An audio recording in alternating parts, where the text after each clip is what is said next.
Hi, I just thought I'd make a really quick little video here on how to use a photo editor called Pixlr. It's similar to Photoshop. If you don't have Photoshop at home, this is something you can use if you choose to. It's not necessary at this point in the class. We may go into using it later though. But for our alphabet uh, assignment, I thought it might be fun also. If you chose to, you could make a banner similar to the one that I made on our page. And one of the ways to do that is with Pixlr. Pixlr is free. You just look up Pixlr editor in Google, and it's an online editor. And I usually just go with Pixlr X. It's pretty simple to use. So from this page, this is where it opens up. You're going to create a new one. And in this case, I know I'm making a banner, so I know I want it to be, a lot wider than it is tall. So I'm going to go with 1,000 for my height, and then I'm going to go with 4,000 for my width. And this is in pixels. So it's a pretty big image. It could be smaller, but I think because I'm not sure exactly how, when I put all my letters of my name, I'm going to create my name. When I do all of that, I'm not sure how wide it needs to be. And you can also save it at like 72 DPI. And but this is a pretty large image. And I think for everything to look good and for me to be able to see it really well, large is better. So I'm going to go with that, and I'm going to hit create.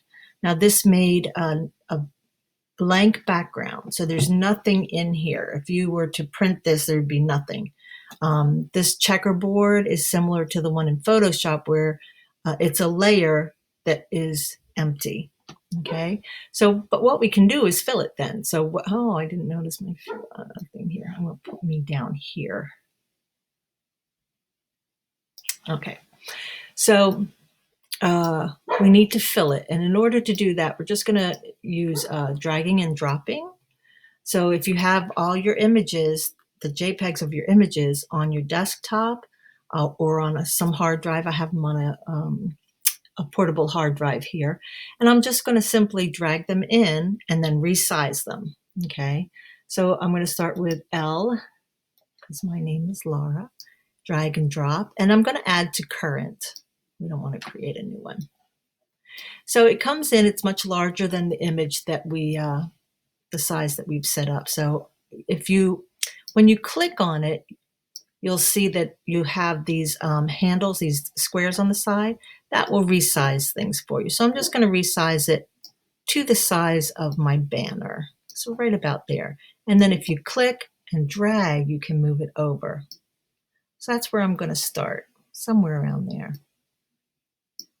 Okay.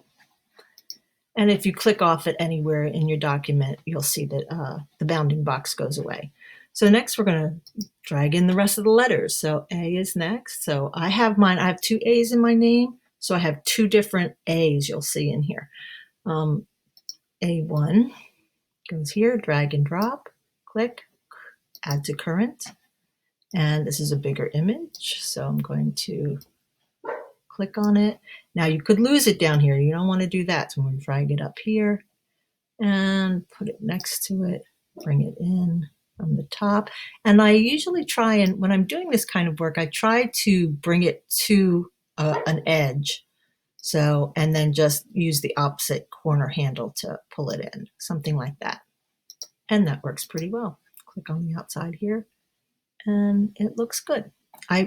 There's a little bit of a space. I don't know if you can see it. It was covered by the bounding box before. There's right here, you can see it. So I'm actually going to click on it again, and I'm going to use my up and down, left and right arrow keys. I'm going to use it just to click it a couple of times to move it over slightly. Let's see, LAU. Do the same thing. Add to current. Start down here. Bring it smaller, bring it up here, and now so now I've matched it on the top. I'm going to bring it over pretty close to the A, and I'm just going to take the opposite corner and slide up. Something like that. Okay, and go off it. Laur. You'd think I wouldn't know how to spell my name. Drag and drop, add to current, and the same thing. So we're going to bring it down. There's the top. And I'm just going to bring it actually up a little bit because I think the R looks more like an R when this is cropped off a little bit. So why not? We can do that. Bring it over. Bring it up to the bottom. R. Maybe even bring that a little bit down. You know, because that can help you. That can actually help you, maybe even like that. Oh, that works pretty good. That works pretty well. I'm going to use that. So you notice that my bounding box is outside, but when I click off of it, the only part you're going to see is the part that's actually in that section of our document sheet, of our document layer. So it actually did a little bit of cropping for me. I didn't have to do it. And the last is my second A, which is a different A. It's not the same. My A and my R came from a very similar place. They came from painting on the road. I have some speed bumps, or had some speed bumps where I lived, and the speed bumps there have all kinds of cracks in them. And when you zoom in really close, some of them, I mean, it just looked like letters to me. And that's part of the assignment. You'll see that when you, I'm going to do the same thing that I did before, and I'm going to make this A. I'm just going to let my document crop it a little bit. Okay. So there's my name, Laura. I do notice that line is between these two here. I've got a little bit of space, so I'm going to take my R. I'm going to use my arrows and move it over. And then I'll see if I have the same thing going on here. And it looks like I do just a little bit. I'm going to slide it. You could choose to leave space in between. You can put a color behind it if you like. But I think at this point, I'm just going to do this.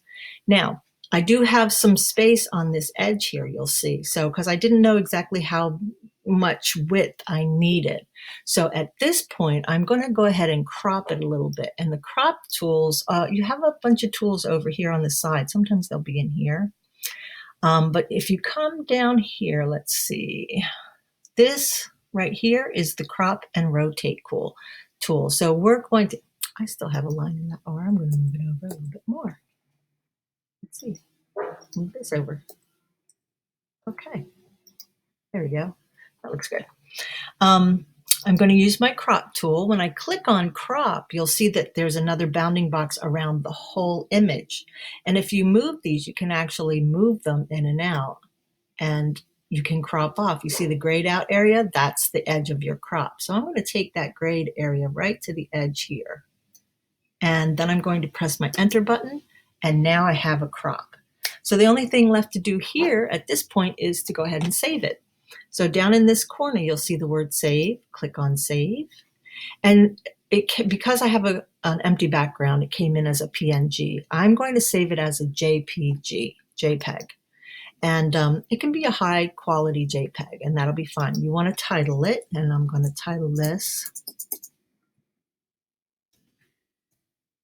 banner. And mine is actually going to be tutorial number 3, because I practiced this a couple of times.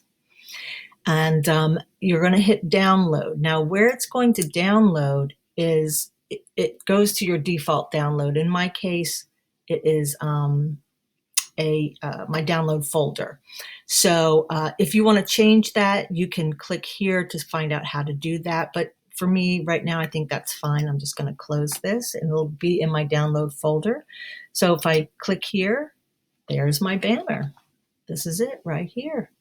And to find it, now I am on a Mac, so I'm not sure how you would do this on a PC, but on a Mac, you go to your Finder, and I would go to my downloads, which is right here, and then I would find it alphabetically, and it would be under banner, and this is tutorial 3.